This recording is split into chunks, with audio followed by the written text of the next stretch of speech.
ബഹുമാനപ്പെട്ട വൈദ്യശേഷൻ, ബഹുമാനപ്പെട്ട ശമാശങ്കർത്താവിനാൽ അനുഗ്രഹിക്കപ്പെട്ട വിശ്വാസികളുടെ സമൂഹം, പരിശുദ്ധമാകുന്ന ശ്രീമാമോഹത്തിന് ശേഷമുള്ളതാകുന്ന ഭൂതോസീത്വ ഞായറാഴ്ചയ്ക്ക് മുമ്പുള്ളതാകുന്ന ഞായറാഴ്ചകൾ എന്ന് പറയുന്നത് കർത്താവായ യേശുക്രിസ്തു തൻ്റെ ശിഷ്യന്മാർക്ക് തൻ്റെ പരസ്യ ശുശ്രൂഷ വേളയിൽ പല സമയത്ത് നൽകുന്ന ഉപദേശങ്ങളാണ് വേദവായനകളായിട്ട് ക്രമീകരിച്ചത്. ശ്രീബാബന്മാരുടെ ശേഷമുള്ള ഒന്നാമത്തെ ഞായറാഴ്ച വിശുദ്ധ മർക്കോസിന്റെ സുവിശേഷം 13-ാം അധ്യായം 28 മുതൽ 37 വരെയുള്ള വേദഭാഗം 2-3 കാര്യങ്ങൾ കർത്താവ് ഇവിടെ ഓർമ്മിപ്പിച്ചിട്ടുണ്ട്.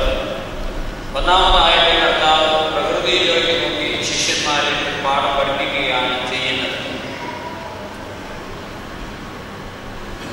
ആ കാലഘട്ടത്തിൽ അത്തി തകർക്കുന്നതാകുന്ന സമയം വേനലടുത്തിരിക്കുന്നു എന്നുള്ളതാകുന്ന സൂചന നൽകുകയാണ് ചെയ്യുന്നത്. അങ്ങനെ തന്നെ സംഭവിക്കുന്നു എന്ന് കർത്താവ് ഓർമ്മിപ്പിക്കുന്നു. ഇതുമായിട്ട് ബന്ധപ്പെടുത്തിക്കൊണ്ട് യുഗാന്തത്തെ പറ്റിയുള്ളതാകുന്ന കർത്താവിന്റെ വീക്ഷണത്തെ പറ്റി ഓർമ്മിപ്പിക്കുന്നു. മനുഷ്യപുത്രന്റെ വരവിനെ പറ്റി കർത്താവ് അവിടെ ഓർമ്മിപ്പിക്കുകയാണ് ചെയ്യുന്നത്. ആ വരവിനെ സംബന്ധിച്ചിടത്തോളം ആർക്കും തന്നെ അറിയുവാനായിട്ട് സാധിക്കുന്നില്ല. സ്വർഗസ്ഥനായ എൻ്റെ പിതാവിന് മാത്രമേ അറിയുവാനായിട്ട് സാധിക്കുകയുള്ളൂ. ആകാശവും ഭൂമിയിൽ ഒഴിഞ്ഞു പോയാലും എൻ്റെ വചനങ്ങളോ ഒഴിഞ്ഞു പോവുകയില്ല എന്ന് പറയുന്നു. മൂന്നാമതായിട്ട് കർത്താവിനെ ഓർമ്മിപ്പിക്കുന്നത് നിങ്ങൾ ഉണർന്നിരിക്കുക എന്നുള്ളതാകുന്ന സന്ദേശമാണ് നൽകുന്നത്. ഒരു ഉപമയിൽ പറയുന്നത്, ഒരു യജമാനൻ മൂലദേശത്തേക്ക് കടന്നു പോകുന്നു. തൻ്റെ ദാസന്മാർ പ്രദേശത്ത് നിങ്ങൾ ഉണർന്നിരിക്കുക, യജമാനൻ വരുന്നത് ഏത് സമയത്താകും എന്നറിയാത്തതുകൊണ്ട് നിങ്ങൾ ഉണർന്നിരിക്കുവാനായിട്ട് കർത്താവ് ശിഷ്യന്മാരോട് ഓർമ്മിപ്പിക്കും. ഈ 2-3 കാര്യങ്ങളെ സംബന്ധിച്ച്, നമ്മുടെ സഭാവിശ്വാസത്തെ സംബന്ധിച്ചും കാലികമായ പ്രസക്തിയെ സംബന്ധിച്ചും 1-2 കാര്യങ്ങൾ നിങ്ങളുടെ ചിന്തയിലേക്ക് വിളിക്കുവാനായിട്ടാണ് ഞാൻ ആഗ്രഹിക്കുന്നത്. കർത്താവ് അത്തിയെ നോക്കി പറയുന്നുണ്ട്, വേനലടുത്തിരിക്കുന്നു, അതങ്ങനെ തന്നെയാകുന്നു. ഇത് മനുഷ്യപുത്രന്റെ വരവിനെ സംബന്ധിച്ചും കർത്താവ് ഓർമ്മിപ്പിക്കുകയാണ് ചെയ്യുന്നത്. കാരണം കാലത്തിലും ദേശത്തിലും കാണുന്നതാകുന്ന സൂചനകൾ ദൈവപുത്രന്റെ വരവിനെ സംബന്ധിച്ചുള്ളതാകുന്ന സൂചനകൾ ഓർമ്മിപ്പിക്കുന്നു എന്ന് കർത്താവ് ഓർമ്മിപ്പിക്കുന്നു. അത് മറ്റൊന്നുകൊണ്ടല്ല, ലോകത്തിൽ സംഭവിച്ചുകൊണ്ടിരിക്കുന്നതാകുന്ന മാറ്റങ്ങൾ, പലപ്പോഴും ഋതുക്കളിൽ വന്നുകൊണ്ടിരിക്കുന്നതാകുന്ന ഭേദാഭേദങ്ങൾ, ഇവയൊക്കെ പലപ്പോഴും ദൈവത്തിൻ്റെതാകുന്ന ആ ശ്രേഷ്ഠതയെ സൂചിപ്പിക്കുകയാണെന്ന് കർത്താവ് ഓർമ്മിപ്പിക്കുന്നു.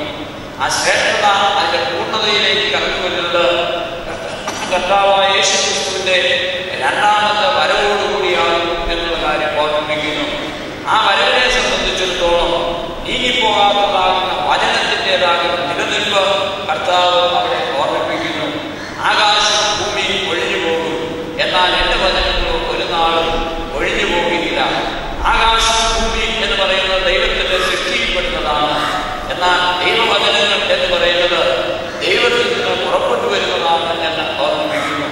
ദൈവത്തിൽ നിന്ന് പുറപ്പെട്ടു വരുന്നതിനെ സ്വീകരിക്കുവാൻ തക്കവണ്ണം ഞാനും നിങ്ങൾ തയ്യാറാകുമ്പോൾ മാത്രമേ നമ്മുടെ ജീവിതത്തിൻ്റെതാകുന്ന ശുദ്ധിയും ദൈവത്തിനോടുള്ളതാകുന്ന കാത്തിരിപ്പും ദൈവരാജ്യത്തിന് വേണ്ടിയുള്ളതാകുന്ന നമ്മുടെ ആ ഒരുമിപ്പോടുകൂടിയ പ്രാർത്ഥനയും പൂർണ്ണ ഫലത്തിലേക്ക് എത്തിച്ചേരുകയുള്ളൂ എന്നുള്ള കാര്യം ഓർക്കണം.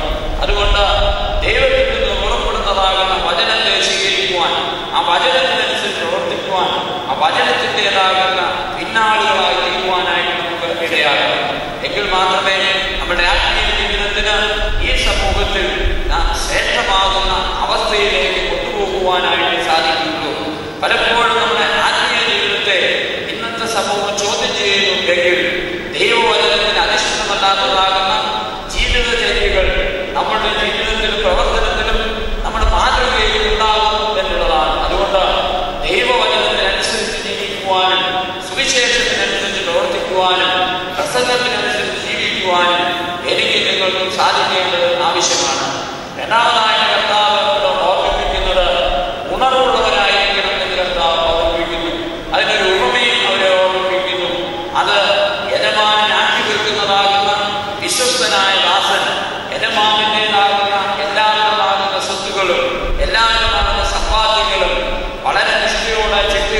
സംരക്ഷിച്ചുകൊണ്ട് ജലമാനിന് വേണ്ടി കാത്തിരിക്കുമ്പോൾ മാത്രമേ അവന്റെ ജീവിതത്തിന്റെ ആ ഉണർവ് വൃത്തിയാകുകയുള്ളൂ എന്നുള്ള കാര്യം ഓർക്കണം. നമ്മുടെ ജീവിതത്തിലും ഈ ഒരു ഉണർവിൻ്റെതാകുന്ന അവസ്ഥ ഉണ്ടാകണം.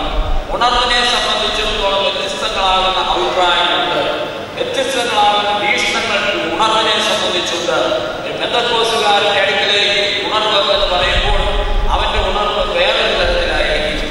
അതുപോലെ തന്നെ മറ്റൊരുത്തിന്റെ അടുക്കലേക്ക് വരുമ്പോൾ ഈ ഉണർവിന് മറ്റൊരർത്ഥതരം ഉണ്ടായിരിക്കും. എന്നാൽ യേശുക്രിസ്തു പറയുന്ന ഉണർവ് എന്ന് പറയുന്നത് മറ്റൊന്നുമല്ല, ദൈവവചനത്തെ ചിട്ടയോടുകൂടി സ്വീകരിക്കുകയും പ്രാർത്ഥനയോടെ പ്രവർത്തനത്തെ സജ്ജമാക്കുകയും ദൈവരാജ്യത്തിന് വേണ്ടി കാത്തിരിക്കുകയും ചെയ്യുമ്പോൾ മാത്രമേ എന്റെയും നിങ്ങളുടെയും ജീവിതത്തിൽ ഉണർവ് പൂർണ്ണമായി ചെയ്യുകയുള്ളൂ. ദൈവരാജ്യത്തിന് വേണ്ടി കാത്തിരിക്കുക എന്ന് പറയുമ്പോൾ ദൈവരാജ്യത്തിന്റെ പ്രവർത്തനങ്ങൾ നമ്മുടെ ജീവിതത്തിൽ ഉണ്ടാകുവാനായിട്ട് ഇടയാകണം. കർത്താവ് തന്നെ നമ്മെ ഓർമ്മിപ്പിക്കുന്നുണ്ട്, ദൈവരാജ്യം എന്ന് പറയുന്നത് നിങ്ങളുടെ ഇടയിൽ തന്നെയാകുന്നു. നാം പ്രവർത്തിച്ച് ഈ സമൂഹത്തിൽ ദൈവരാജ്യം നിർമ്മിക്കുമ്പോൾ മാത്രമേ നമ്മുടെ ഉണർവ് പൂർണ്ണമാവുകയുള്ളൂ. അതുകൊണ്ടാണ് ആദ്യത്തെ വചനത്തിൽ ഓർമ്മിപ്പിച്ചത്, ആകാശം ഭൂമി ഒഴിഞ്ഞു പോകും, എന്റെ വചനങ്ങളോ ഒഴിഞ്ഞു പോകുകയില്ല. നീങ്ങിപ്പോകാത്തതാകുന്ന ദൈവത്തിന്റെ വാക്കുകൾക്കും വചനങ്ങൾക്കും അനുസരിച്ച് ജീവിക്കുമ്പോൾ മാത്രമേ ഈ ദൈവരാജ്യം നമ്മളുടെ ഇടയിൽ പൂർണ്ണമായി ചെയ്യുകയുള്ളൂ.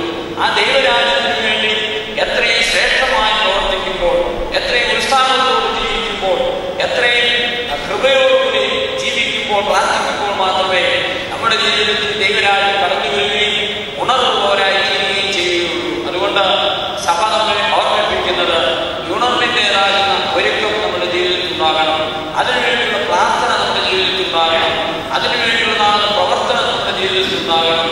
നമ്മുടെ ജീവിതത്തെയും നമ്മുടെ പ്രവർത്തനത്തെയും നമ്മുടെ പ്രാർത്ഥനയെയും നമ്മുടെ പ്രസംഗങ്ങളെയും സമ്മിശ്രമായി സംരക്ഷിക്കുവാനായിട്ട് നമുക്ക് ഇടയാകണം. എങ്കിൽ മാത്രമേ ശരിയായ ദൈവഹിതം നമ്മളുടെ ഇടയിലേക്ക് കടന്നു വരികയുള്ളൂ. ദൈവാത്മാവിന്റെ പ്രവർത്തനം നമ്മൾ രൂപപ്പെടുകയുള്ളൂ.